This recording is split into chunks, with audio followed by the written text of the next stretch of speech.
Okay, hello everyone. Welcome back to our Wednesday afternoon live broadcast, our cross-cultural communication and travel. This is the 10th time, I actually can't really believe it. It is the 10th time that we are gathered here today to talk about travel. And it's also the 10th time I've sat here to give this live broadcast. I have a lot of thoughts about what has happened over the past few weeks, over the past semester. But I hope that today we can all reflect a little bit and look into the future together. This is the goal of today, that we have a sort of a review. But also, it's my chance today, hopefully, to get some comments from you, get some more questions that I can answer before the summer starts, and also to reflect myself on some of the things that we have talked about.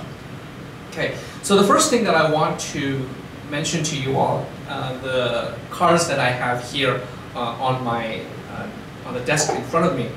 So I bought these in the city of London, and as you know, when I travel, I like to visit places that other people might not be so interested in, but I will scout out places that I find very interesting. And one of the places, one of the destinations that I always wanted to visit for myself, if I had the chance to go to London, was a place called the School of Life. It's an organization started by Alain de Botton, very important, very famous British writer and philosopher. And I bought this deck called 100 Questions, a toolkit for conversations. And I figured today I will ask myself the questions about travel. And I will ask all of you the questions about travel. So if you can respond to a question, that's also fine. That also counts. Is that okay? If you respond to one of my questions today, that is also okay. But if it is a question that I can answer for you, also please, you can ask me a question. And so let me think a little bit back to the important times that we've shared together on this show. We invited a few guests. Some guests made me extremely nervous, some less nervous, but they made other people nervous. Okay, more on that.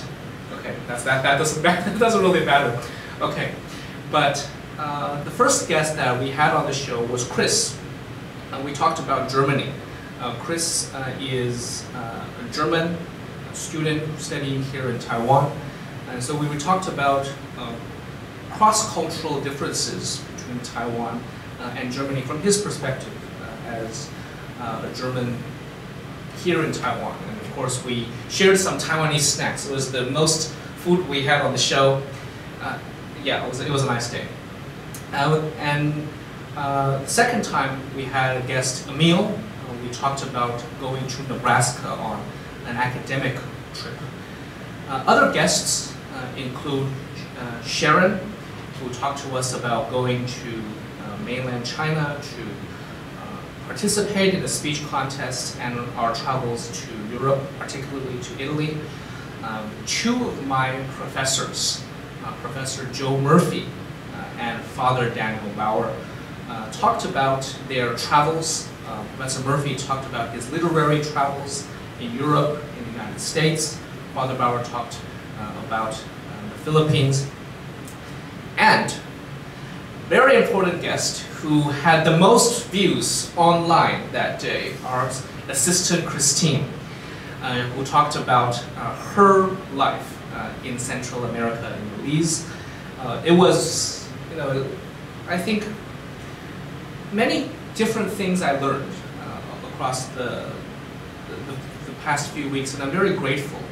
But one of the things that I think connected these few weeks for me was that traveling is not one thing.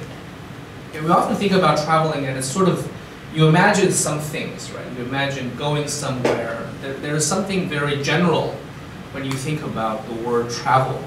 But actually, every experience is unique. And a good way to know a person is to ask them about their travels. A great way to get to know a person is, of course, to travel with them. But if you ask them about the places they've been, if you ask them about what they feel, when they travel, how they travel, it's actually a window into a person's life. And it's a window also into a person's soul. So if you ask important questions, according to this set of questions, 100 questions, if you ask some of these questions, you can prompt understanding and conversation with yourself and also with the people around you, your friends, your family, whatever. Okay, so there are, I think, a few of these here. And so I will ask our crew, I will call them out by name today because they are absolutely fantastic. And I will call them out by name. So Erica. So choose 1, 2, 3, 4, 5. Choose a number. 4. 4, okay, excellent. So I will ask this question to myself and also to the students who are watching. Are there people watching today? Actually, are there people? Around 30. There are around 30 people watching.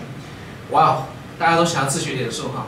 Yeah. 欢迎大家收看。Okay, so the question is, okay, this is, I chose the question, there are different categories here, there are 100 questions here, different categories. I chose the ones that are about travel, okay?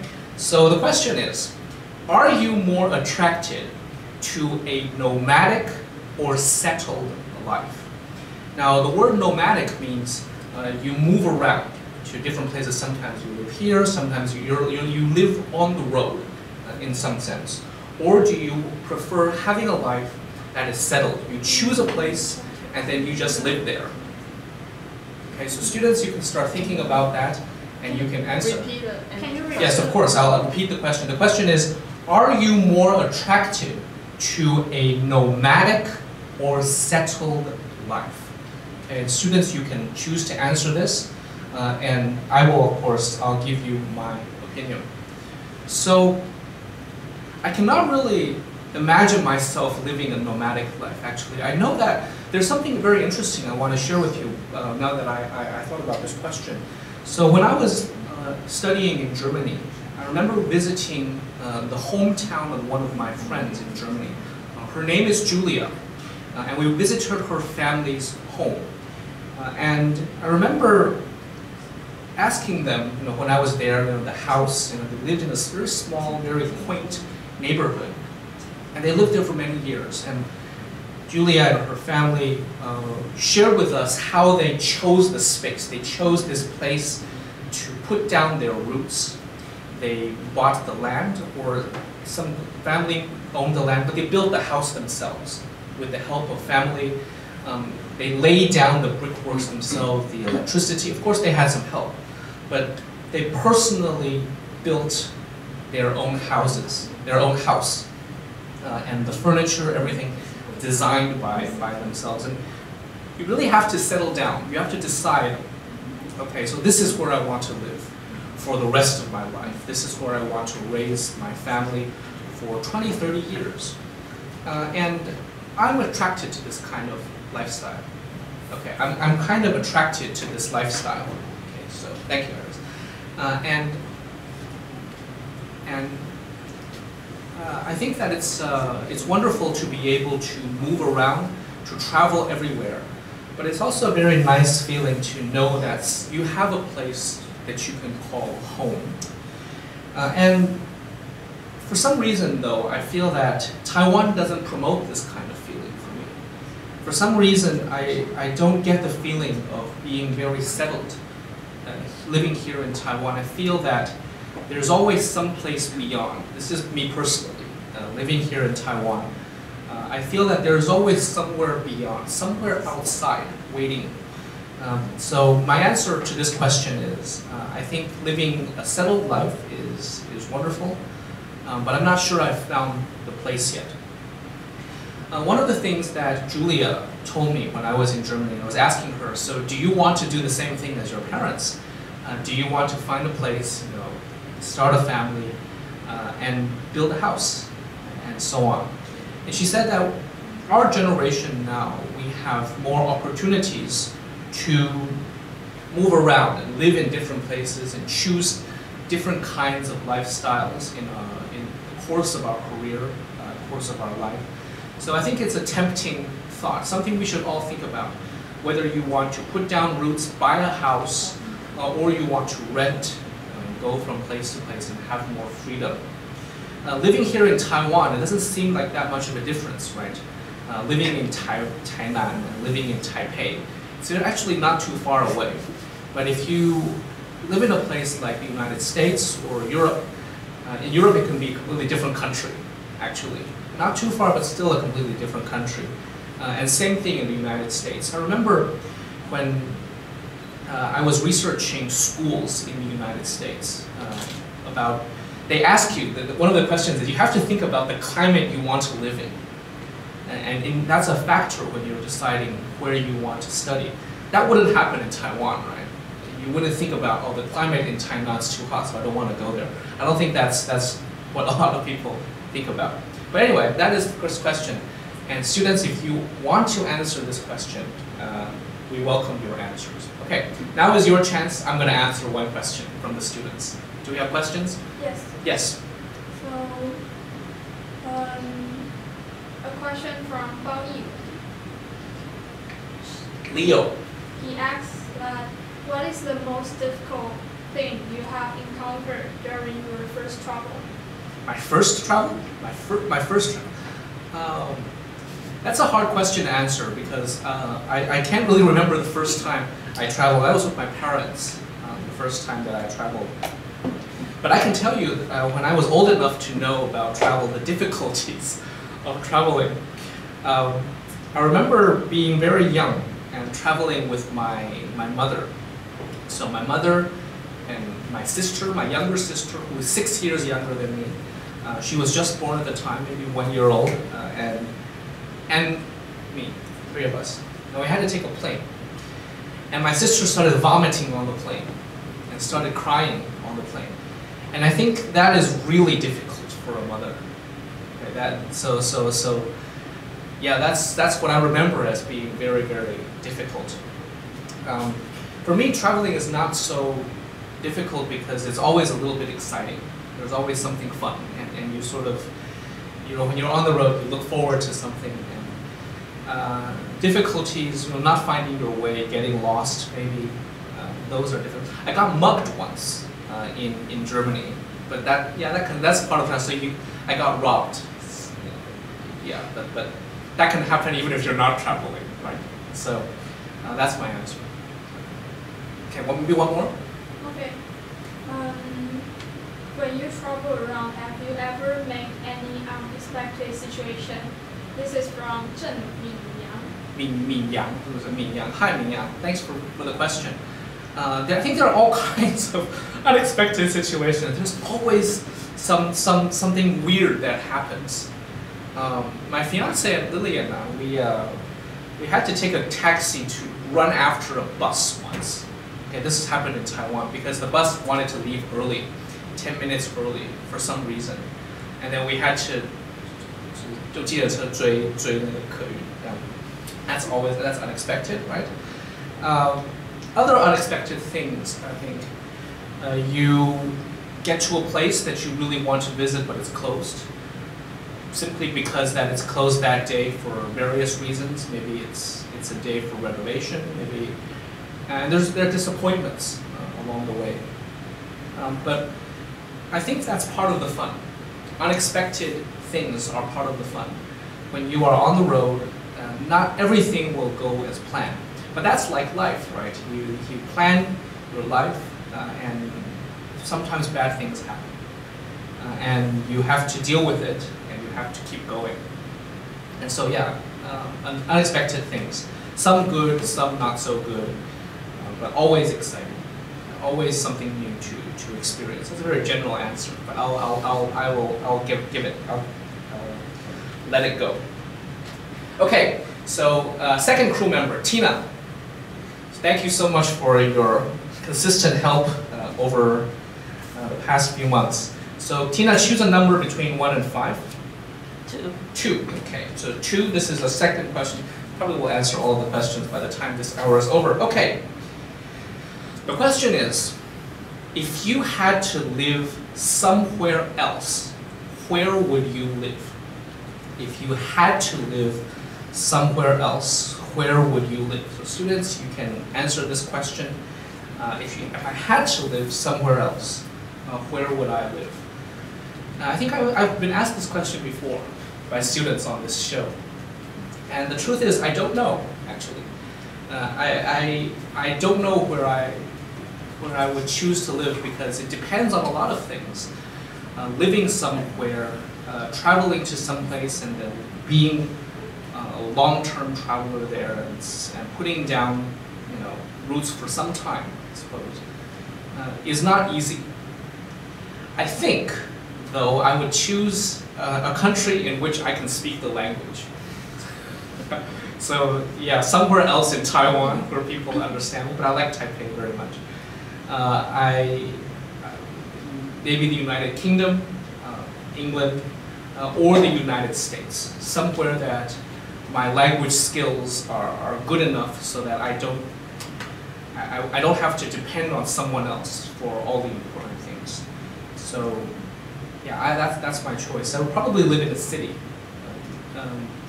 Small city, not huge big city, but somewhere in the outskirts of town, close to a big city. Yeah, that's my answer.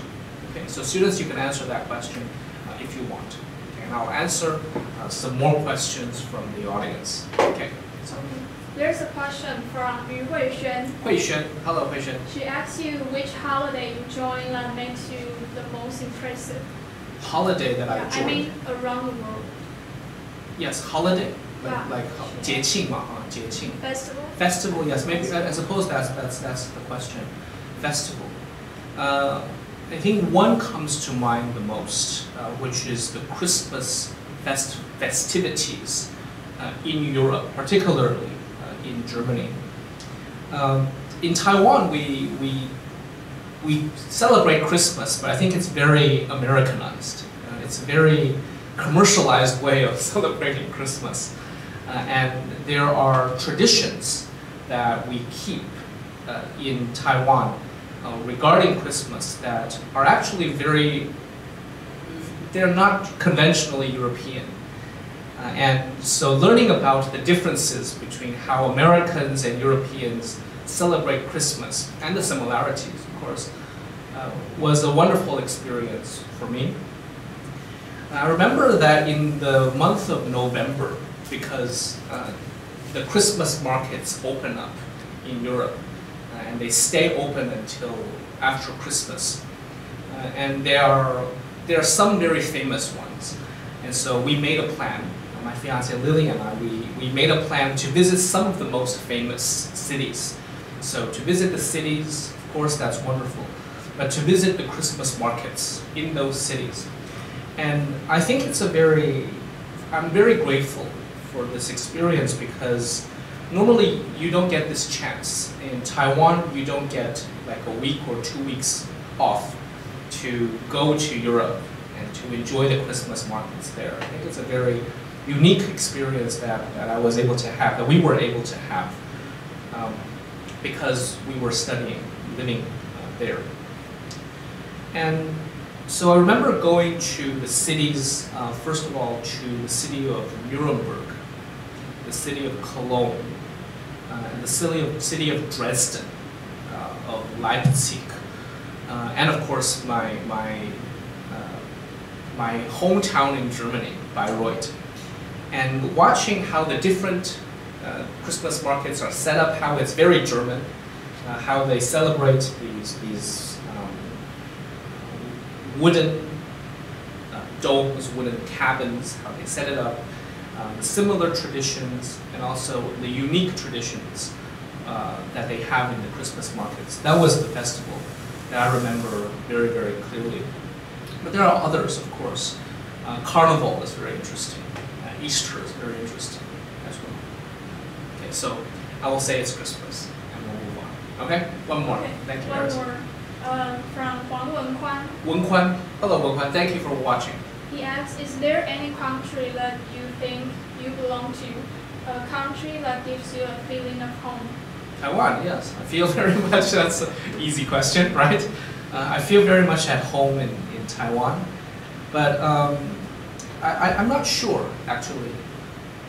What about Germany? Many students think that you think Germany as one of your home. I think well, that's the thing about traveling, especially if you live in a place for a year. That place sort of becomes part of you. I certainly feel that Germany is a second home for me. But you're sort of always caught in the middle when you live in a country in which you're considered a foreigner.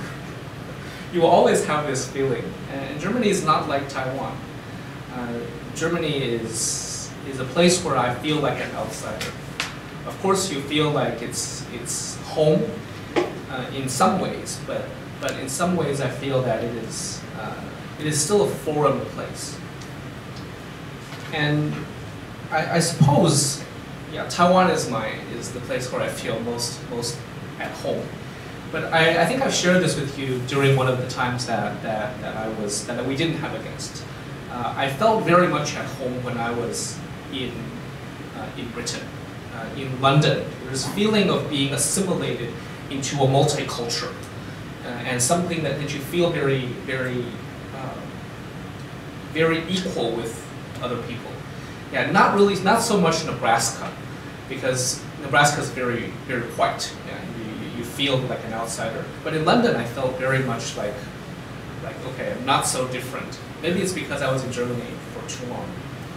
In the coming month, in June, I will be going to a few big American cities on research trip. So the next Willa Cather International Conference. So I will be going to Pittsburgh. I'll be staying a few days in Philadelphia and New York.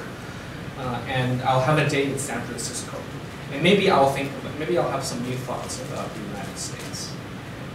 So yeah, good question. So one more and then we'll take a break. Okay. A question from Liu Shiyuan. Liu Shiyuan. Yes, I've heard this name before. Shiyuan, hi. She asks you what feature of a place attracts you the most? Culture or people or beautiful landscape? It's a hard question to answer. It depends on where you are, I think. I think for me the culture is very important. I'm very much drawn to culture. And this is what I understand after spending time with some other friends, traveling with some other friends. Some people love landscape. They love going into the mountains. They love the natural landscape, like big mountains, big rivers, oceans, the beach, valleys. For me, I'm a culture person. I like visiting the museums. I also like the local markets, the local daily life of the people, finding familiarity and finding things that are not so similar in those places. So my answer to that is culture. But the people are also very important. And natural landscape can't hurt if it's there. Yeah, one of the things that I noticed about this is I think I've mentioned this before on the show, is that when Europeans, they come to visit Taiwan, and I've played host to some European Union officials, about 60 European Union officials that have come to Furen University to study Mandarin for some time during the summer. So this has been my summer job for 5 years. And they always tell me something like, oh, you know, Taipei is not so beautiful, like as a city, but it's nice. Like the people are nice and the food, the culture. And I never understood what that meant. Like, what do you mean? Like Taipei is not a beautiful city? And then I went to Europe and then I understood. Yeah, Taipei is actually not so. Yeah, compared. So the culture, the architecture, it matters, and it's part of that. Architecture is part of the culture, but it's also part of what you see, the cityscape, the urban landscape, people say. Okay, so we'll take a break for about 5 minutes, and we'll be right back. Thank you all very much.